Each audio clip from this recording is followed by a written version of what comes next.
Hello guys, welcome to H2O, the A to Z of chemistry. I'm Dr. Ritu Jauhar, your educator for this course on General Organic Chemistry, and I hope you are enjoying this course with me. So today we will be beginning with GOC part 2 lecture number 10, but make sure you watch the previous ones before viewing this one. In part 1 of the course, we've had a detailed discussion on the nomenclature of organic compounds, and part 2 we are discussing isomerism, and in the last lecture we started the discussion on optical isomerism. Now you're going to ask me, ma'am, really did we start discussion on optical isomerism? You've not even told us what is optical isomerism. But trust me, we are learning things that are going to help us understand what is optical isomerism. Alright, so we are not even going to today learn what is optical isomerism. What we are going to learn is that in the last lecture you learned what are chiral molecules, what are achiral molecules, and today we are going to learn how to check for the chirality of molecules. If a molecule is given to us and we are to tell whether that molecule is going to be chiral or not, how are we going to do that? That is what we are going to start the learning today, and we will be finishing it up in the next lecture. Alright. And in this process, what you're going to learn today is what is an asymmetric carbon, what is a chirality center, what is a stereogenic center, and also you will be learning about stereoisomers having one asymmetric carbon. And here you will be learning that if we have stereoisomers having one asymmetric carbon, whether that molecule is going to be chiral molecule or not. So all this is what you will be learning by the end of this lecture. This is going to be a very important lecture for understanding. Alright, so let us begin the learning today, and what is optical isomerism is still in the waiting. Let it wait for some more time. So in the last lecture, we started the discussion on stereochemistry, chiral molecules. What are chiral molecules? And where did we leave the discussion? We left the discussion on 2-butanol. So let us look back at the structure of 2-butanol. You have seen the three-dimensional image of it. You have seen the wedge and dash projection for it. You have also seen the models for this, right? So this is butane 2-ol. And in this butane 2-ol, you realize that this was a chiral molecule. How did we come to know? Well, this was a chiral molecule. We placed it in front of the mirror. Then we checked its image, right? So this is the object and its image. And we found out that this object, 2-butanol, this was not superimposable on its mirror image. And hence we said that butane 2-ol, this is a chiral molecule. So what is a chiral molecule? A molecule is chiral if its two mirror image forms, they are not superposable in 3 dimensions, and this property of the molecules is called as chirality. Alright. So this 2-butanol and this is also 2-butanol. Both of them, they are stereoisomers, and both of them, they are chiral molecules because both of them, they are not superposable on their mirror images. This is the mirror image of this one, and this one is the mirror image of this one. And both of them, they are chiral molecules. And then we learn what are enantiomers. So enantiomers, they are stereoisomers whose molecules, they are non-superimposable mirror images of each other, and they occur only with compounds whose molecules, they are chiral. So we have now these two as stereoisomers, the isomers which are non-superimposable images of each other, and hence we call these both to be enantiomers. So this is compound A, which we called as 2-butanol, and this is compound B, also which we call as 2-butanol. Both of them, they are mirror images of each other. Both of them, they are non-superimposable on each other. Alright, and hence we call them as enantiomers. So this is what we have learned grossly in the previous lecture. Now, the question where we left the last lecture was, how do we identify if a molecule is given to us, if the name of a compound is given to us, whether that compound is going to be chiral or not, whether it is going to form an enantiomer or not, right? So this is what we will be learning over here. And for that, what we require is a test of chirality. We have to find out whether the molecule is chiral or not. And how do we do that? Now, how do we test, therefore, for the chirality of the molecules? You are going to have various options. Let us explore them. The first option is that we construct the model for the molecule which is given to us and its mirror image as well, just like we did for butane 2-ol in the last lecture. We made the model for butane 2-ol. We made the model for its mirror image as well. And then what did we do? We checked for their mutual superimposability. We try to superimpose the two, the molecule and its mirror image, in 3 dimensions. Every possible way we could rotate the model and find out whether they are somewhat identical to each other or not. We could not find that, right? So now, if the molecule and the mirror image, they are superposable, we will be saying that the molecules, they are achiral. And if they are not superimposable, the molecules, we will be saying they are going to be chiral, just like butane 2-ol and its mirror image, right? This is clear. We've seen this in the last lecture, so there should be no confusion about this. The next option is that we draw the 3-dimensional structures of the molecules. Again, this we did for butane 2-ol in the last lecture. We did draw the wedge and dash diagram also for it, and the other 3-dimensional model also, the diagram for it also. Both two diagrams I showed you for butane 2-ol. So we draw the 3-dimensional structure of the molecule, and again what we try is we try to attempt to superpose now in our mind whether they are going to be superimposable on each other or not. If they will be superposable, the molecules, they will be achiral. If they are non-superimposable, the molecules, they are going to be chiral.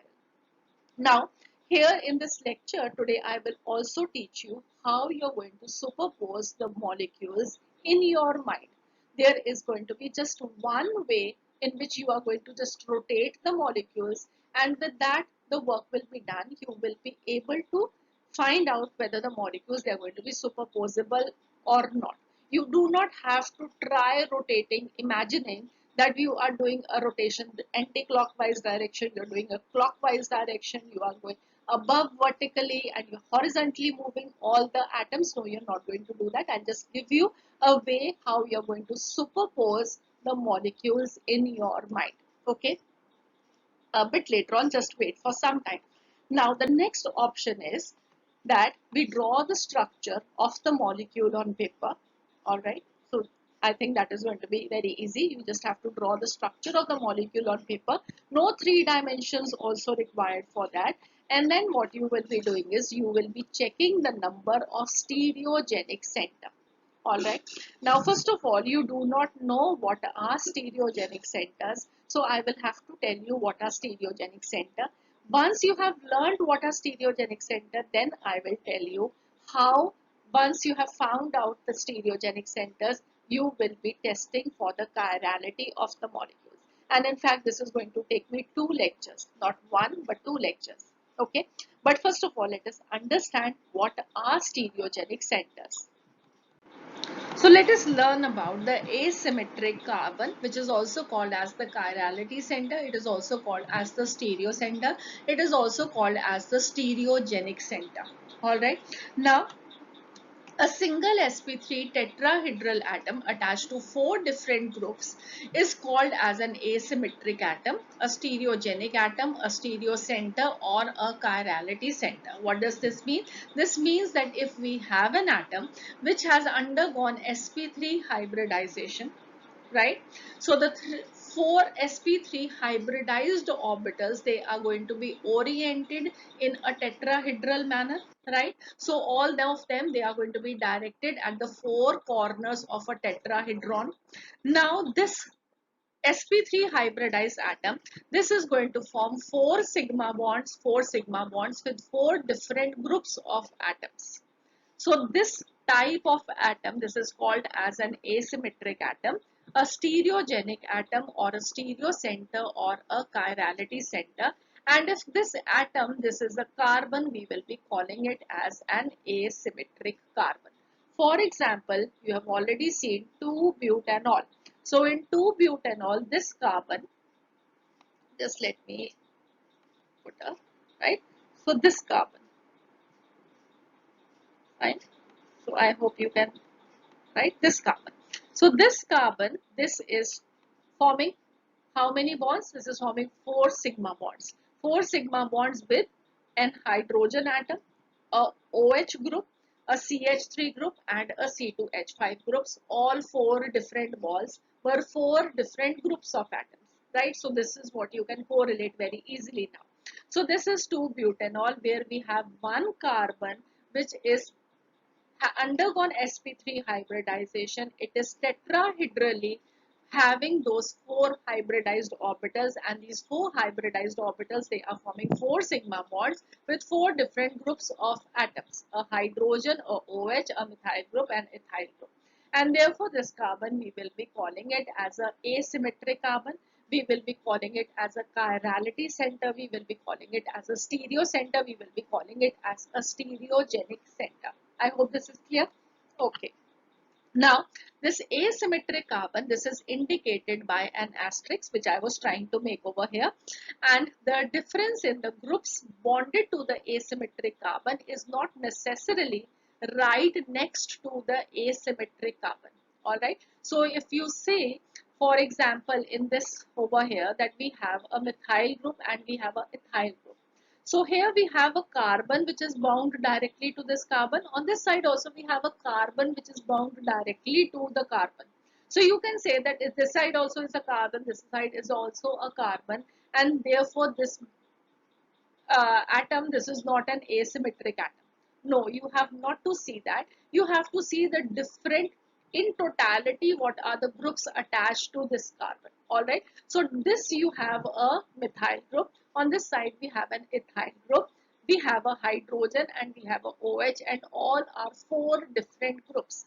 And that is why we call it as an asymmetric carbon. Similarly, if you look at this example over here, we have 4-octanol.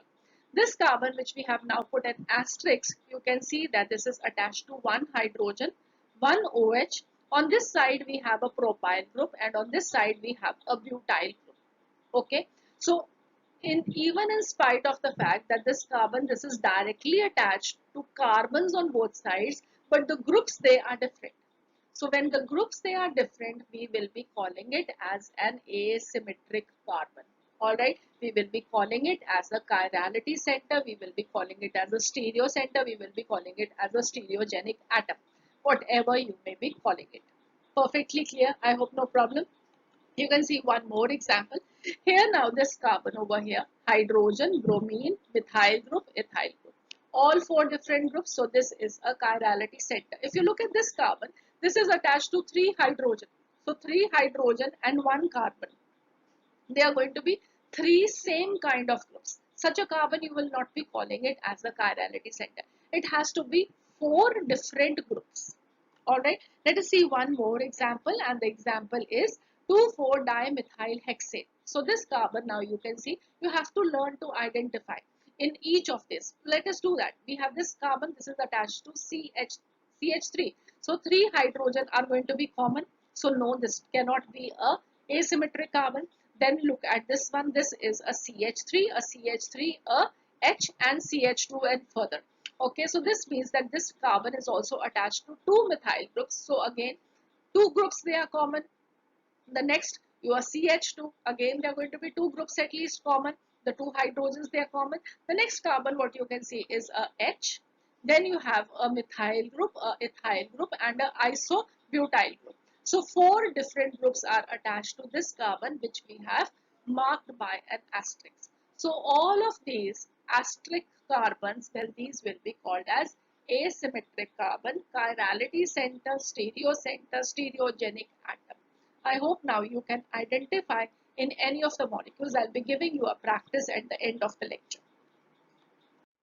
So now in the test for chirality, we were at option number 3. We have to draw the structure of the molecule on paper, and we have to check for the number of stereogenic centers. We have done that for 4 molecules, right? And you now know what is a stereogenic center. It is going to be that atom which is sp3 hybridized. It is going to form 4 sigma bonds with 4 different groups of atoms. Alright. And now then what we will be checking is that whether the molecule, this is having one stereogenic center or it is having more than one stereogenic center. In this lecture, I will be just focusing on those molecules which have just one stereogenic center, and when they're going to be more than one stereogenic center, we will be taking up in another lecture. Alright. Let us learn about stereoisomers with one asymmetric carbon. Just remember that it is not going to be essentially always that a carbon can be asymmetric. It can be some other element also. Okay, the essential condition is that atom should be sp3 hybridized. It should be forming 4 sigma bonds with 4 different groups of atoms to be called as an asymmetric atom. But now we will be just focusing on the asymmetric carbon.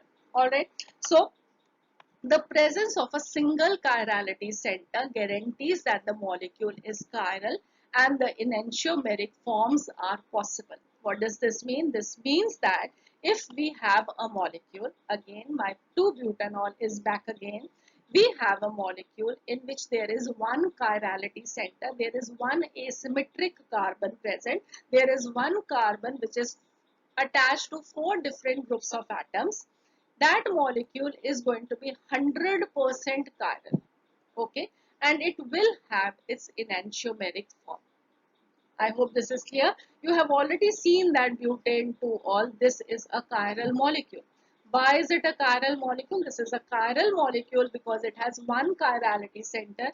It has one carbon atom which is attached by 4 sigma bonds to 4 different groups.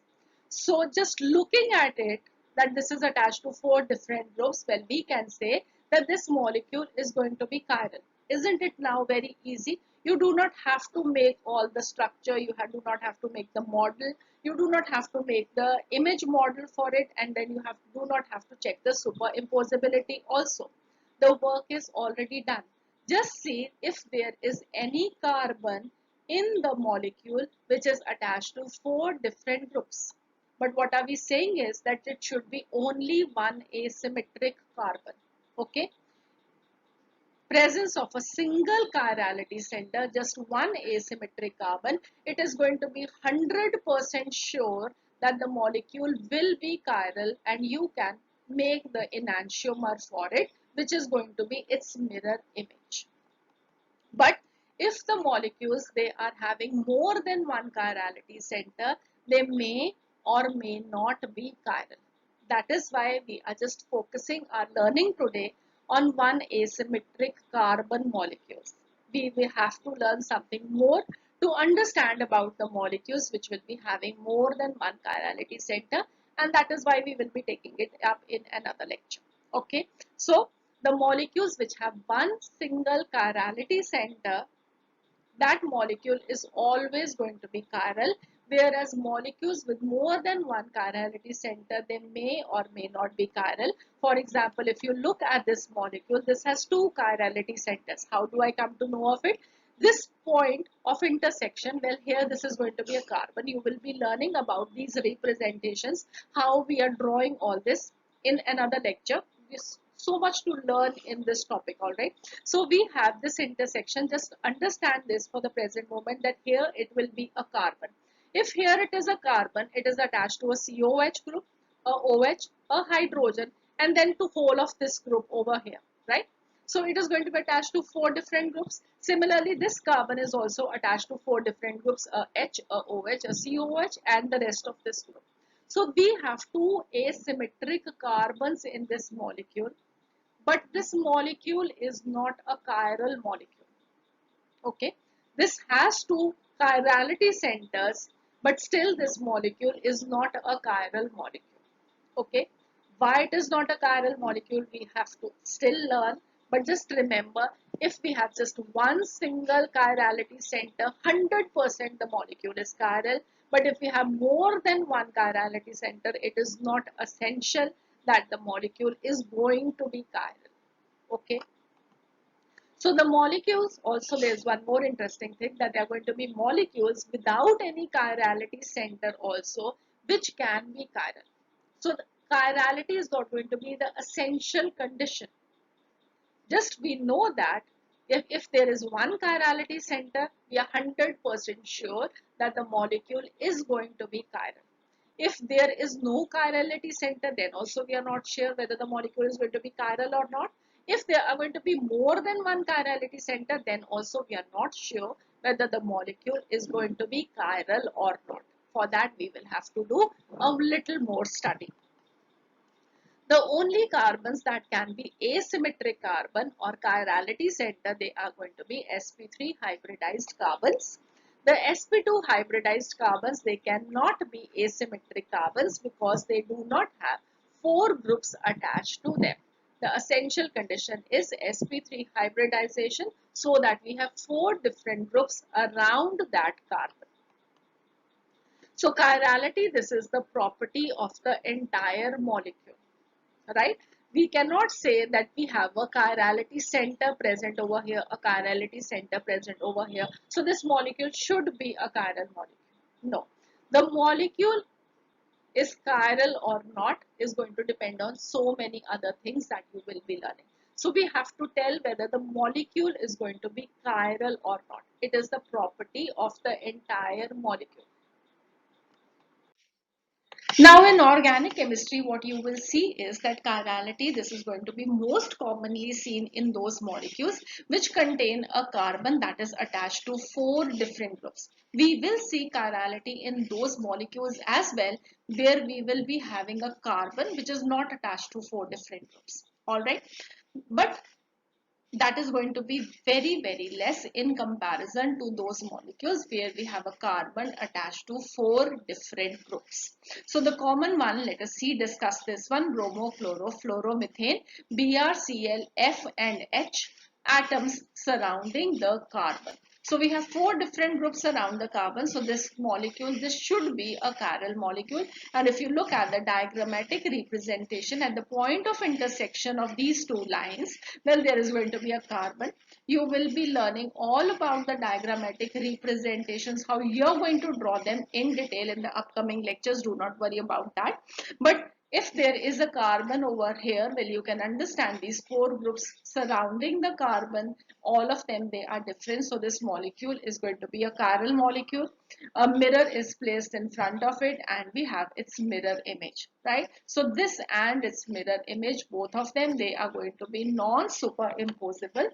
And this is the diagrammatic 3D model that you can see as a diagram now. So we have a carbon in the center and all four different groups. The molecule is chiral, its mirror image will also be chiral, and the two, they are going to be related to each other as enantiomers. Alright, I hope this is clear.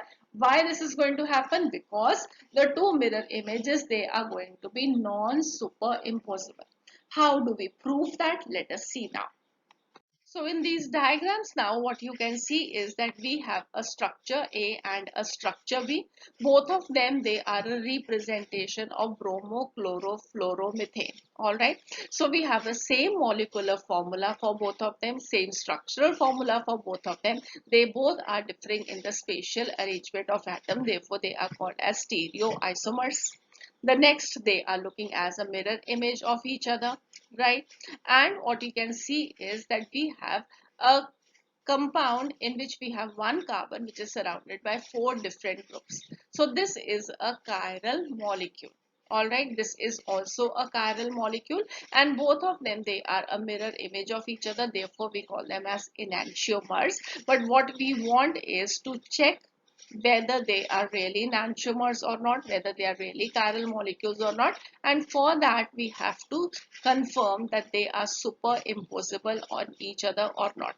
If they are not, they are going to be chiral. If they are going to be superimposable, they will be achiral, right? So if you look at them, what you can see is that both of them, they are not looking identical to each other, just like we saw the alphabets A in the last lecture, right? So the A and its mirror image, they were looking identical to each other, and these structure A and B, they are not looking identical. They are looking like the right and the left thumbs. So then we have to think about whether they are similar to the P or they are similar to the alphabet C. So what was the difference in P and C? Well, the difference in P and C was that when we draw the mirror image for P, where if we try to superimpose them, both of them, they are non-superimposable. If we draw the mirror image for C, they also are not superimposable. But what we said was that P is chiral, whereas A is achiral. C is achiral. Why did we say so? Because we checked the superimposability in all dimensions. And when we did that, we just rotated C at an angle of 180 degree, and we found out that this was identical now to the mirror image, right? So now we find both of them identical, and if they are identical or superimposable in any of the dimensions, well, it is going to be called as achiral. Whereas for B, when we rotated it at an angle of 180 degree, we did not find that. Alright, and if we rotate at an angle of 180 degree and still find that the object and its mirror image, they are non-superimposable, we will be calling it as being chiral. So the test for superimposability is to reorient any of the two compounds A or B at an angle of 180 degree and then superimpose on the other, as we have done in this case for B. Okay, so we've taken B, I would call it actually B, okay, and this is rotated B. Okay, so this is my rotated B. So I have taken this B, I have rotated it at an angle of 180 degree, and what you can see is this is how it will look like. So you have to see now this in the diagram. I will show you in the model as well. And then ultimately we just have to think about all of these things in the mind only. Alright, then only it is going to be possible for you to attempt your questions. So for now, just look at the model, see the directions of the uh, groups of atoms around the carbon, how they're moving in the model, how they're moving in the diagram, and then you will have to imagine all those things for various other molecules that we will be studying. Fine. So now what we see is when it rotates at an angle of 180 degree, can you see this hydrogen? This has moved at an angle of 180 degree. This is the easiest for you to see, right? On the linear plane that you can see on the same line, one line, right? So this, we can say that this has rotated at an angle of 180 degree. And when fluorine, when this is going to rotate at an 180 degree angle, you can imagine now. So this was a 90 degree at it rotated, and now it has rotated 180 degree. Similarly, the fluorine, right? So it was going back when it rotated first, then it like this way, and then it came forward. The bromine, this was forward, it rotated back first of all at an angle of 90 degree, and then it rotated backwards. So I hope now you can see all the positions of the various groups in this diagram. Perfectly clear. So we now have B at an angle of 180 degree, and now we are going to superimpose it on A again. So now what you can see is, if you're going to do that, you will find that fluorine and fluorine, they are matching. Okay, hydrogen and hydrogen, they will superimpose on each other, but there is a difference in bromine and chlorine. They are not at the same position in B as in A now, also after that 180 degree rotation. So therefore they are not going to superimpose on each other completely, and when they are non-superimposable, we all know that the molecules, yes, they are chiral, and structure A and structure B, we will be calling them as mirror image compounds for each other, and hence enantiomers. So now let us look again at all of this with the help of models, because ultimately I'll have to go off with the models. You have to understand each and everything, imagine each and everything with the diagram. So let us do that for now. So now, as you can see over here, we have the same structures that you have seen in the diagram. We have a compound A, which we have a carbon surrounded by 4 different groups. And if we consider the color of the balls to be the same, well, this is going to be compound B, which is having a carbon which is surrounded by the same 4 different groups. So this compound A and compound B, they are having the same molecular formula, the same structural formula, but they are going to be stereoisomers because they have a different spatial arrangement of atom. They are having arrangement in such a way that they both are looking to be the mirror image compounds for each other, right? So this is the mirror image of this and this is the mirror image of this. And how are we going to check whether they are chiral or not? By the superimposability. So just looking at this way, what you can see is that they are not going to superimpose on each other, just like our right hand and the left hand. But to confirm that, the rule says that just rotate one of the molecules at an angle of 180 degree. So let us do that. So when I have done that, now again you can see that the blue and the blue, they will be able to coincide with each other. The white and the white, they will be able to coincide with each other. But the green and the orange, now these are coming out. They are not going to superimpose on each other. They will not be able to hide each other. Similarly, the back orange and the green balls, they are not going to superimpose each other and hence they are non-superimposable. So we have tested the superimposability as well. We saw it initially them to be different, and to test we have rotated it at an angle of 180 degree and we find them to be non-superimposable. Hence both of them, they are chiral compounds and they are enantiomers. Alright, I hope this is clear. So now you can look at the wedge and dash representation for bromochlorofluoromethane. What you can see is that we have one carbon in the center surrounded by four different groups. So this is going to be a chiral molecule, right? And what you can see as the wedge and dash representation is that we have the bromine and chlorine, they are coming out of the plane of paper, and the hydrogen and fluorine, they are going behind from the plane of paper. These two, they are going to be vertically aligned groups and these two, they are horizontally aligned groups. And when we make a mirror image for this, this is how they are going to look like. The hydrogen and the fluorine, they are just looking at the same positions, but what you find is that the bromine and chlorine, they have interchanged their position, and when you're going to try to superimpose them, you will be finding them to be non-superimposable, right? And similarly, if I draw the Fisher projections for this is how it will be looking like. You're going to learn about all these projections, how you're going to draw one form and then make it converted into another. Everything we will be doing it in a separate lecture, but just for the time being, try to understand these things. Now this is a projection where we are saying that at the intersection of the two we have a carbon, all right, a bromine and chlorine horizontally aligned, the hydrogen and fluorine vertically aligned. So these, if they are going to come out of the plane of paper, these will be going back, right? I hope this is clear. And the other, we have the mirror image compound for it. So this is how this will be looking like. And what we find is that the different atoms of bromochlorofluoromethane, they are connected in the same order in these two compounds, but they differ in the spatial arrangement of their atoms and hence they are called as stereoisomers. The stereoisomers, which are related as an object and its non-superimposable mirror image, an object and its non-superimposable mirror image, they are called as enantiomers. Just as an object has one and only one mirror image, a chiral molecule can have one and only one enantiomer. So this compound, this has one enantiomer, this, and this compound has one enantiomer, that is this. Clear? Now, very interestingly, you will have to understand one very important thing, and that is, just let us read it and then I will be showing you the model for this, because this is going to be very important part of an understanding.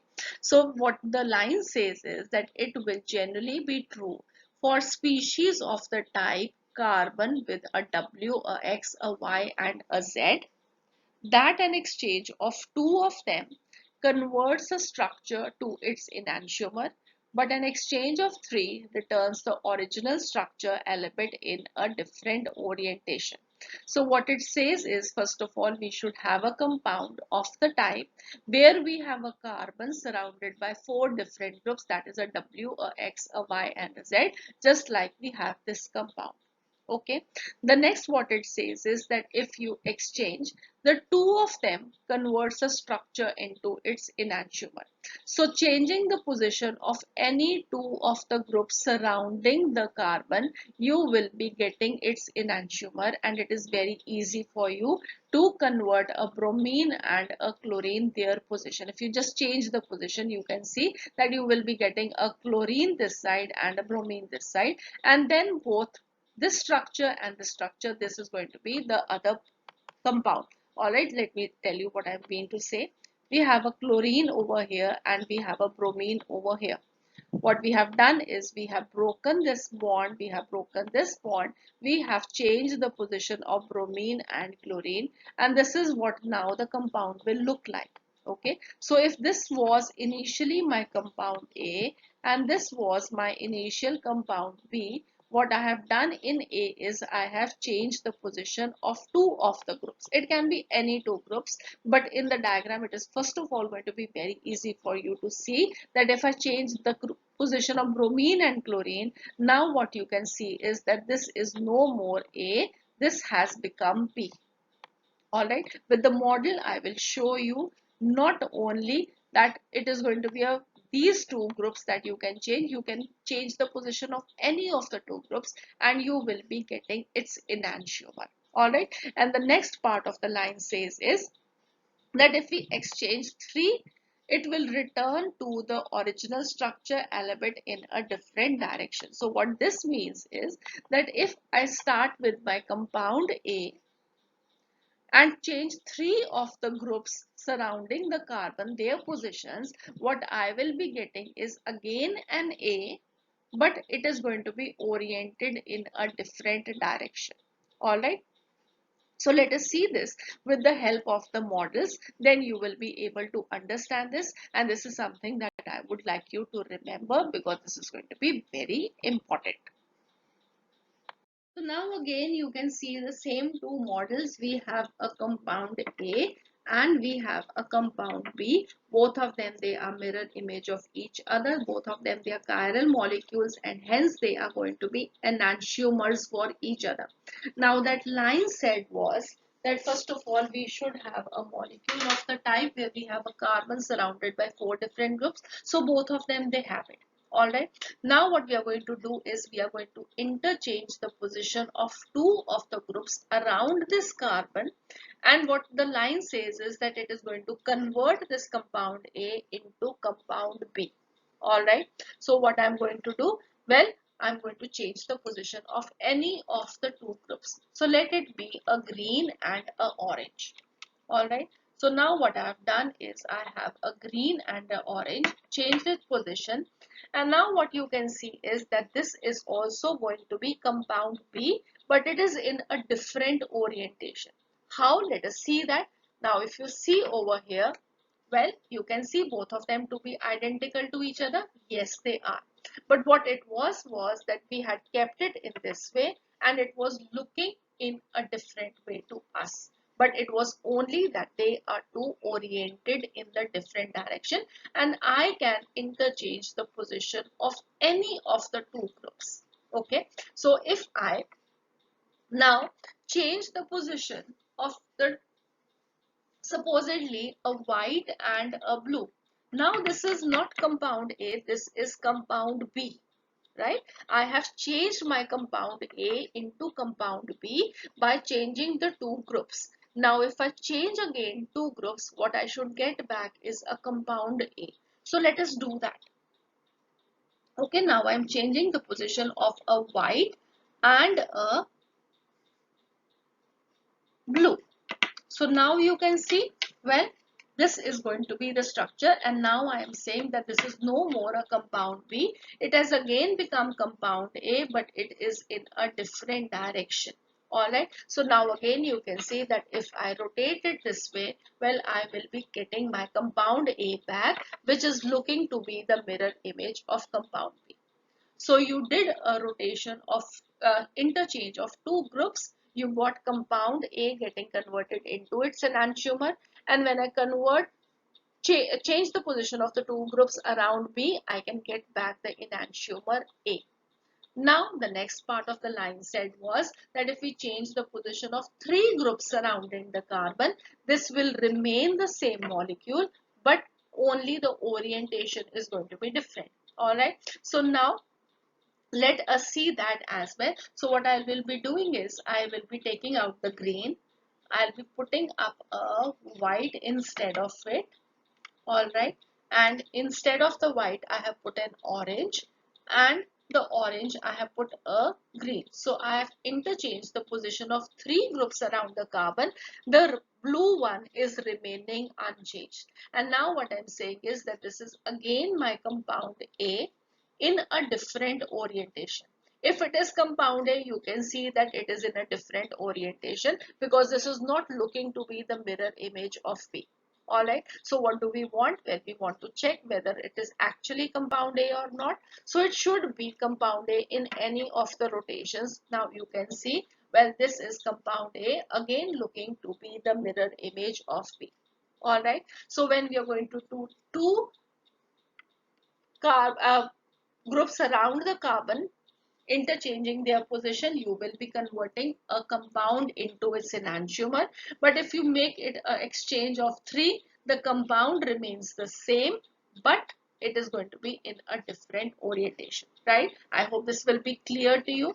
This is going to be very helpful to you when you're going to study further various compounds, and you will be having to tell whether it is an enantiomer of each other or not. All right, so this will be helpful for you in the problem solving as we will be moving further in the course. So with this understanding, I hope this will be clear to you that the carbon atom at which the interchange of group produces a stereoisomer that is called as a stereogenic center. We changed the bromine with the chlorine, and what you got was the other enantiomer. So the carbon atom at which the interchange of group produces a stereoisomer that is called as a stereogenic center. The chirality center of butane 2-ol, this is an example of a stereogenic center. Alright, so we have butane 2-ol. This carbon, which is surrounded by four different groups, this is a chirality center. So this is what we will be calling as a stereogenic center, because the interchange of groups at this carbon can change one compound into another compound, one molecule into another molecule, which are going to be related to each other as stereoisomers. But there is one very important thing that you have to understand over here is that stereogenic centers, they are not necessarily chirality centers. Okay, there can be some different stereogenic centers also, and if you remember, while one stereogenic center I told you when we were discussing geometrical isomerism. So the carbons of cis 1,2 dichloroethene and trans 1,2 dichloroethene, they are also stereogenic centers because an interchange of groups at either carbon atom produces the other stereoisomer. So if you look at cis 1,2 dichloroethene and trans 1,2 dichloroethene, if I take this carbon and change the position of hydrogen and chlorine, what I will be getting is the cis isomer, right? So this is also a stereogenic center, but this is not a chirality center. Why is this not a chirality center? Because it does not have four different groups attached to it. Alright. So a chirality center is a stereogenic center, but not all stereogenic centers are going to be chirality centers. Now what we have learned is that if we have a molecule where we have just one carbon which is asymmetric, which is surrounded by four different groups, it is having no symmetry at all, well, that compound is going to be a chiral compound, right? But what will happen if we have two or more than two groups surrounding the carbon which are similar to each other? Why do we do not call those compounds to be chiral, right? So let us see that. Now what you can see is, what is the name of this compound? Can you people tell? Well, this is a CH3, a C, a CH3. So three carbons it is, and how OH at position number 2, this is going to be propane 2-ol. This is not butanol because we have two CH3 groups around the carbon now, and these two, they are same. So whether this is chiral or not, we check it by making its mirror image. So let us make that. We are going to check the superimposability. If they are going to be superimposable, we will be calling them as achiral. So what do we see over here is, well, on looking first, what we can see is that the OH and OH, they are not going to superimpose on each other. But to test for that, we are going to rotate any one of them at an angle of 180 degree. Well, what you can see is now when I'm going to rotate it, just imagine how we are going to rotate it. Now we are not going to do that with the model. So this would be an angle of 90 and then it would be an angle of 180 degree. The OH, this was looking forward out of the plane towards us, but now it has gone to the opposite side. Similarly, the hydrogen, it was backwards, but now it has shifted its position backwards only at an angle of 180 degree, and these two also, they have changed their position. So what you can see is, well, that if you imagine now at an angle of 180 degree, the rotation, this molecule and this molecule, they are going to be identical to each other. They will be superimposable on each other, right? And because they are superimposable on each other, what can we say? We can say that this molecule is a achiral molecule, not chiral, right? I hope this is clear. So what we need is all the four different groups around the carbon to be different. When two or more groups attach to a tetrahedral carbon, they are identical. There is no chirality center. This is very important. A carbon which is going to be surrounded by four different groups, that only we call as a chirality center. The molecule, if it is going to be surrounded by four similar groups, well, it will be superimposable on its mirror image and hence it is going to be achiral. For example, you've already seen the example of propane 2-ol. C1 and C3, they are having three identical hydrogen atoms and hence around C2 we will be having two CH3 groups, right? I hope this is clear that when we have two or more than two groups which are attached to the carbon being identical, this carbon is not called as a chirality center. Similarly, this carbon also, you can say that this is also not a chirality center because this is having three hydrogens surrounding it and they are similar to each other. Similarly, this one also. So this molecule, this will be having no carbon, which is going to be a chiral carbon. So now let us quickly write down the comparison between a stereogenic center and a chirality center so that you can write it in your notes and you remember it always, right? So what we have to write is that a chirality center is a type of a stereogenic center, but a stereogenic center is not a type of chirality center. A chirality center will always be a stereogenic center. A stereogenic center may or may not be a chirality center.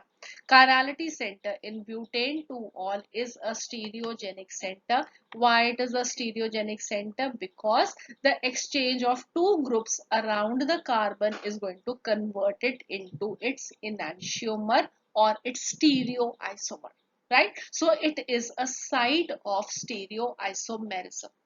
Just change the position of any of the two groups, you are going to get its corresponding stereoisomer. That is why we call it as a stereogenic center.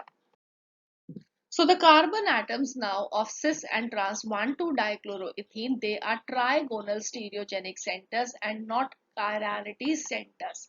Right? Why do we call them as stereogenic centers? Because just change the position of the group surrounding the carbon. What you will be getting is hydrogen will come here, the chlorine will come here, and it will be getting conversion of a cis into a trans, right? So just changing the groups around the carbon, you are converting one stereoisomer into the other.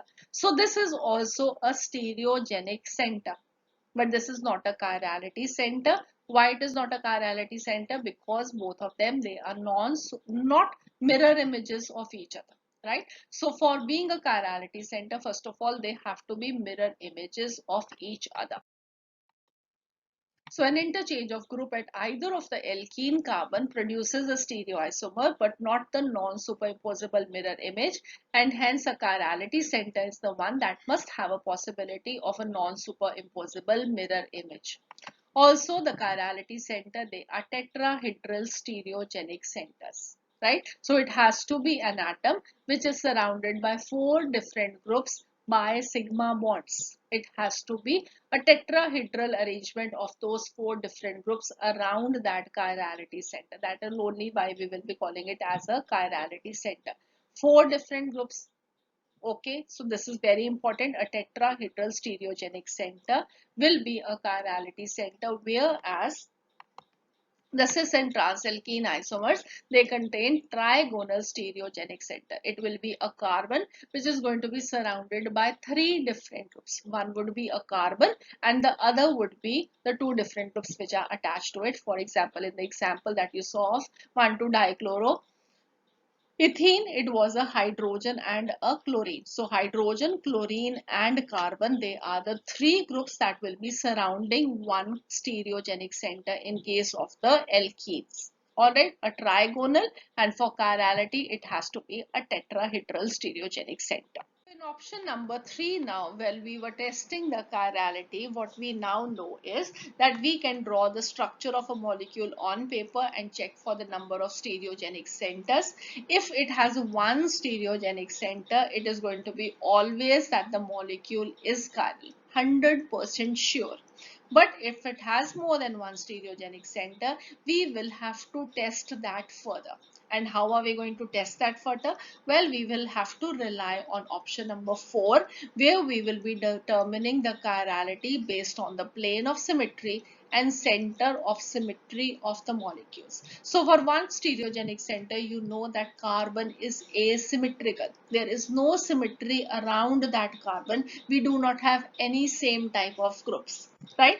So for further, when we are having chirality centers more than one, we will have to see the symmetry of the molecule, be it plane of symmetry, center of symmetry. So this is something that we are going to still learn further in this course. Now, before we wind up, there is one homework for you people. I am going to give you 10 structures. The 6 you can see over here, and then I will show you the rest 4 also. What you have to do is that you have to identify if in these compounds we have a chiral atom or not, a chiral carbon or not. Let us be specific for that, because it is going to be only a carbon that you will be finding over here to be chiral. Okay, so we want to find out which of the following compounds this is going to have a chirality center, and if it is having a chirality center, how many of them they are present in each one of them, right? So 1, 2, 3, 4, 5, 6. Identify which is going to be a chirality center in these compounds, and just write down the number of those chirality centers and send them to me in the comment box. Alright, let us see the next 4 also. These are the next 4 structures, 7, 8, 9, 10. So please do one very important homework for you. This is going to increase your learning. You have to write down from 1 to 10 numbers, and in front of them you are going to write how many chirality centers they are present. 0, 1, 2, 3, 4. Whatever number is present, write that and put that in the comment box. It is only then that I will come to know how much you have gained from this lecture. If you do not get it correct also, do not worry. We will be discussing it in the next lecture. We are going to do each and everything to make the preparation of yours the best one. So I am waiting for your answers in the comment box. So that would be all for this lecture. I hope you've enjoyed the learning today and you've understood each and every concept very well. And now if you've done that, please do put your answers to the practice problems as well, so that I come to know how much you have gained from the lecture. Unless you do that, I'm not going to know that. So please do that. Alright. And in case you have any doubts, please, you're most welcome. Put your doubts in the comment section. Mail them to us. The mail ID also you can see down written, h2ochemistry@gmail.com. You can also join us on the Facebook page of the channel. That is by the name of the channel itself, H2O, the A to Z of chemistry. So join us on Facebook. Mail us your doubts. Put them in the comment section, but please do clarify them, because it is then only that you are going to build up your concepts, and that is how you are going to excel in your examination. And then the next lecture, we are still going to continue further because we've still not learned even the definition of optical isomerism. So how can we be finished? So we will be continuing in the further lecture, optical isomerism part 3. So see you again. Have a nice day. God bless you.